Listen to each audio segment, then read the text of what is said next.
Assalamualaikum warahmatullahi wabarakatuh. Bismillahirrahmanirrahim. Baik, hari ini kita kembali melanjutkan membacakan buku Malapetaka Runtuhnya Khilafah karya Syekh Abdul Qadim Zalum pada bagian yang ke-20. Judulnya adalah Pukulan Mematikan. Ketika Mustafa Kemal merasa bahwa seluruh lingkungan menentangnya dan mayoritas anggota Majelis Nasional juga memusuhinya, dia segera memikirkan jalan keluar dari situasi yang kritis ini. Situasi saat itu dirasakan tidak menguntungkan untuk memulai kembali perundingan damai di Lausanne, mengingat bahwa para anggota Majelis Nasional pasti tidak akan menyetujui pelaksanaan keempat syarat bagi keberhasilan perundingan sebagaimana yang ditetapkan oleh Menteri Luar Negeri Inggris Curzon. Oleh karena itu, dia merasa perlu melakukan langkah-langkah yang memungkinkan dirinya dapat memenuhi syarat-syarat tersebut. Dia juga harus mendapatkan keputusan dari Majelis Nasional untuk menegaskan pembentukan negara republik. Pengangkatan dirinya sebagai presiden negara republik itu serta keputusan yang menetapkan penghapusan khilafah karena mayoritas anggota Majelis Nasional menentangnya dan mustahil mau menjalankan rencananya atau menyetujui langkah-langkahnya. Mustafa Kemal berniat untuk membubarkan Majelis Nasional dan menyelenggarakan pemilihan anggota Majelis Nasional. Dengan demikian, dia berharap dapat membentuk Majelis Nasional baru yang berisi orang-orangnya yang akan mendukungnya melaksanakan cita-citanya dan menetapkan keputusan-keputusan yang diinginkannya. Oleh sebab itu, dia berupaya sekuat tenaga membubarkan Majelis Nasional dan menyelenggarakan pemilihan baru, serta berharap dapat menguasai mayoritas Majelis Nasional. Namun demikian, Majelis Nasional baru yang dihasilkan dari pemilu tersebut juga menentang rencananya sebagaimana Majelis Nasional yang lama. Jadi, dia terpaksa menyusun rencana untuk menentang Majelis Nasional dengan tujuan menjerumuskan mereka dalam kebingungan dan menjadikan mereka tidak dapat menjalankan fungsinya dengan baik. Untuk itu, dia merancang persekongkolan politik untuk menciptakan krisis dan kemudian memanfaatkannya. Dia mengundang para menteri untuk makan malam bersama di rumahnya di Chankaya dan membicarakan situasi politik yang sedang terjadi dalam segala aspek. Pada hari berikutnya, seluruh menteri mengundurkan diri sesuai dengan kesepakatan yang dicapai pada malam itu. Majelis Nasional menggelar sidang untuk membentuk pemerintahan baru, namun mengalami kegagalan karena terjadi perdebatan dan percekcokan yang sengit di antara para anggota. Setiap anggota berkeras memaksakan pendapatnya dan memikirkan kepentingannya sendiri sehingga menghasilkan situasi yang kacau balau. 2 hari kemudian, Mustafa Kemal kembali mengadakan jamuan makan malam bersama beberapa teman setianya, di antaranya Ismat Pasha, Pati, dan Kemaluddin. Mereka memperbincangkan krisis yang terjadi di dalam Majelis Nasional yang diakibatkan karena ketidakmampuannya membentuk pemerintahan baru. Mereka saling bertukar pikiran mengenai situasi tersebut dan pada akhir pembicaraan, Mustafa Kemal menyatakan di hadapan mereka, "Sekaranglah waktunya kita mengakhiri kekacauan ini. Besok kita akan menyatakan berdirinya republik. Inilah penyelesaian bagi masalah-masalah tersebut. Oleh karena itu, Anda, Fatih, harus mempersulit segala persoalan di Majelis Nasional sejauh yang Anda mampu, agar Anda dapat menghasut para anggota untuk saling bertentangan. Kemudian Anda, Kemaluddin, mengajukan usulan agar saya diundang untuk mengambil alih kendali dengan maksud untuk menyelamatkan Majelis Nasional dari krisis." Pada hari berikutnya, setiap orang menjalankan tugas masing-masing sesuai dengan kesepakatan malam itu. Majelis Nasional bersidang dan terjadilah perdebatan yang sengit. Para anggota saling bertengkar hingga hampir terjadi perkelahian fisik.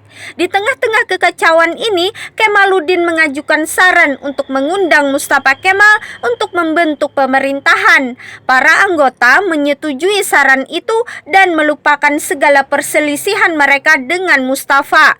Pada mulanya, Mustafa menolak permintaan itu. Kemudian, Majelis Nasional mengirimkan pesan kepadanya. Mereka mengakui kesalahan-kesalahan mereka dalam menyelesaikan krisis pemerintahan dan kemudian meminta bantuan Mustafa.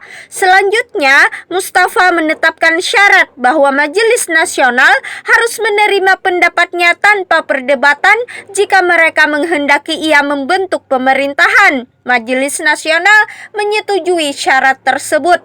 Pada tanggal 29 Oktober 1923, Majelis Nasional mengadakan suatu pertemuan penting. Mustafa Kemal berdiri di atas podium dan menyampaikan pidato. Dia menyatakan pendirian negara Republik Turki. Di antara kutipan isi pidatonya adalah sebagai berikut. Anda telah menugaskan saya untuk menyelamatkan keadaan di saat yang kritis ini. Namun, krisis ini bukan akibat perbuatan Anda. Sumber dari krisis ini bukanlah suatu perkara yang sederhana, namun karena kesalahan mendasar dalam sistem pemerintahan kita.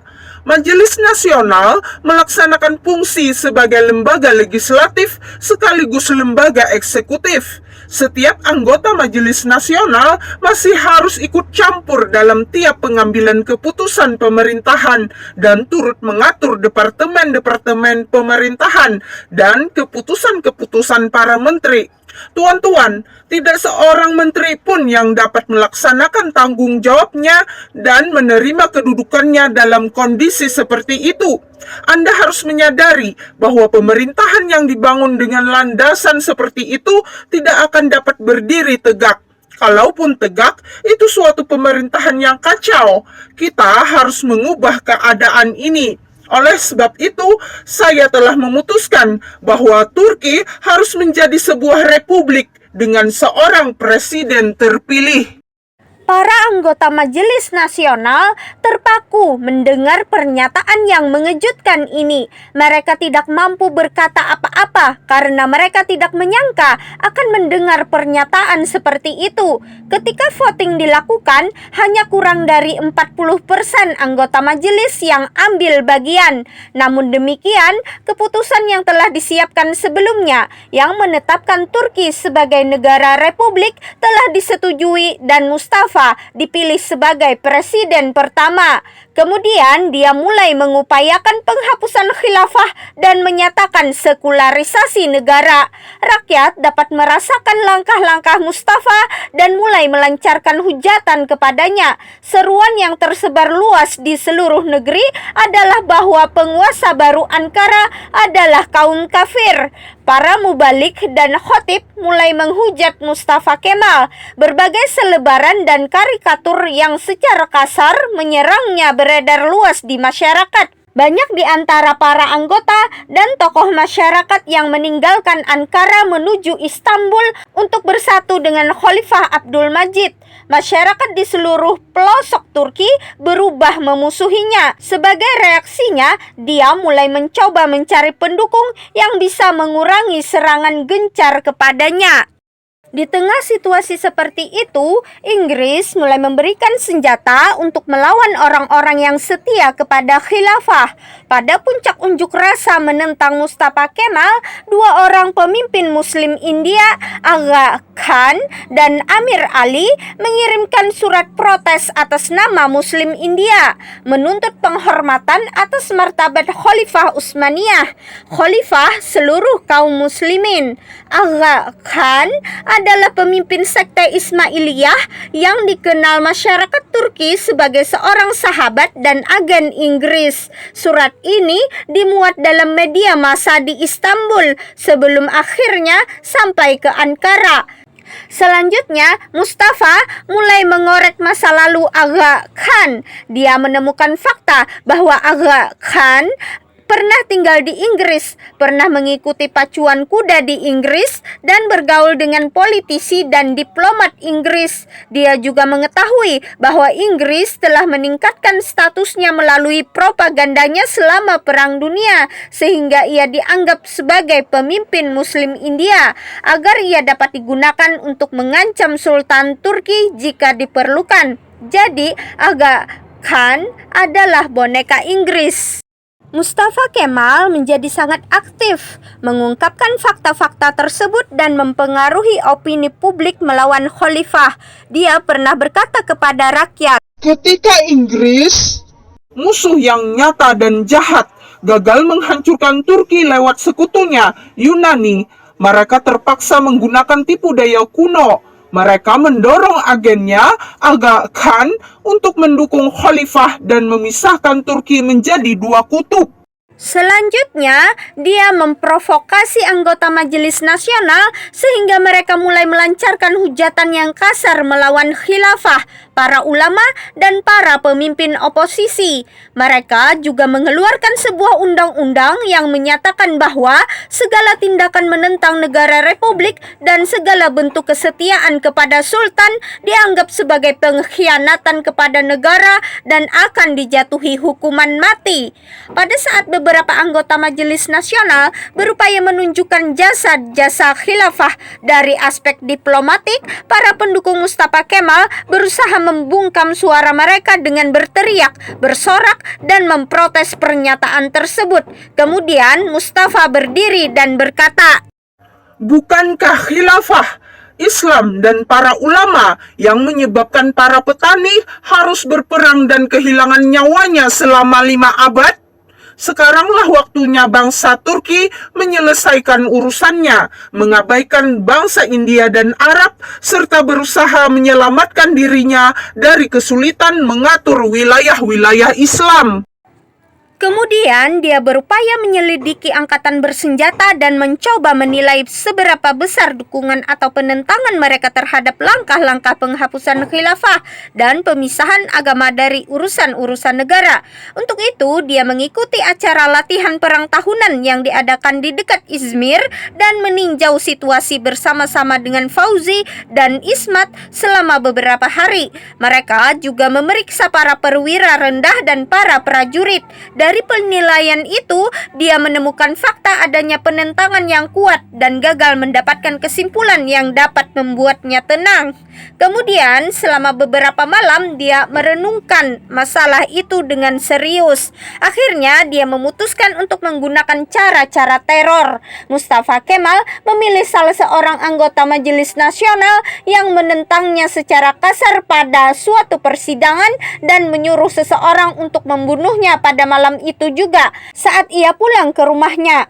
Selain itu, ketika seorang anggota majelis menyampaikan pidato yang berisi dukungan kepada khalifah, Mustafa mengancam akan menggantungnya apabila ia mengatakan kembali hal yang sama. Kemudian dia memanggil Rauf dari Istanbul dan memaksanya mengucapkan sumpah setia kepadanya dan kepada negara republik di depan pimpinan pusat Partai Rakyat. Dia mengancam akan memecatnya dari keanggotaan partai dan dari kepemimpinan partai apabila ia gagal menjalankan sumpahnya. Mustafa juga mengirimkan perintah yang tegas kepada Gubernur Istanbul untuk menghilangkan protokoler yang megah di sekeliling khalifah pada saat pelaksanaan sholat. Dia juga melecehkan kedudukan khalifah sampai tahap yang terendah dan memerintahkan para pengikutnya untuk meninggalkannya. Pada saat suasana teror yang penuh propaganda dan rumor tersebut, Majelis Nasional mengadakan suatu pertemuan. Majelis menggelar sidang pada tanggal 1 Maret 1924. Pidato pembukaan difokuskan pada perlunya penghapusan khilafah. Pidato ini disambut dengan serangan kata-kata sengit yang menyatakan penentangannya. Mustafa Kemal mengemukakan kepada Majelis Nasional suatu keputusan tentang penghapusan khilafah, pengusiran khalifah, dan pemisahan agama dari urusan-urusan kenegaraan. Kemudian dia menyatakan di depan para anggota yang marah, Bagaimanapun, Kita harus menyelamatkan republik yang berada dalam bahaya dan membangunnya dengan landasan yang kokoh dan ilmiah. Khalifah dan para pewarisnya dari Banu Utsmaniyah harus pergi. Peradilan agama yang bobrok dan hukum-hukumnya harus diganti dengan peradilan dan hukum-hukum modern. Sekolah-sekolah agama harus menyerahkan tempatnya kepada sekolah-sekolah negeri sekuler. Terjadilah perdebatan-perdebatan yang panas dan perselisihan yang sengit di antara para anggota majelis, tetapi tidak menghasilkan apapun.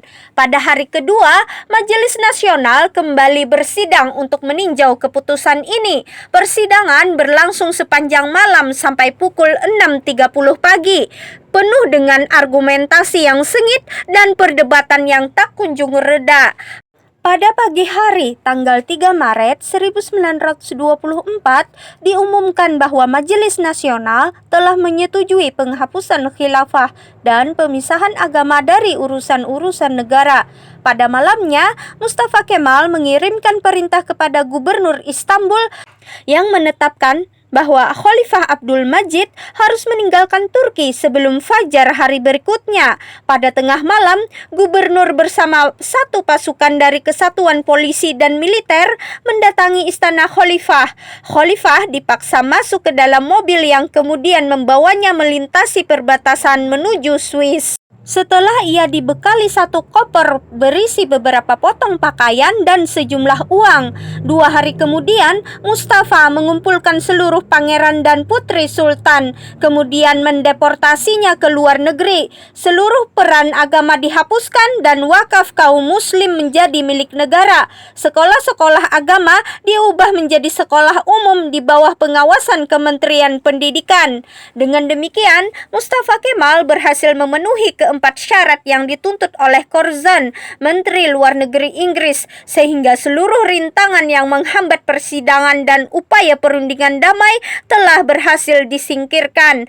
Selanjutnya, pada tanggal 8 Maret 1924, Ismet Pasha, Menteri Luar Negeri Turki, merangkap sebagai ketua delegasi, mengirimkan sebuah surat kepada panitia perundingan damai untuk meminta kelanjutan negosiasi. Sekutu pun menyetujuinya. Pada tanggal 23 April 1924, perundingan dimulai dan para peserta perundingan menyepakati syarat-syarat perdamaian. Perjanjian Lausanne ditandatangani pada tanggal 24 Juli 1924.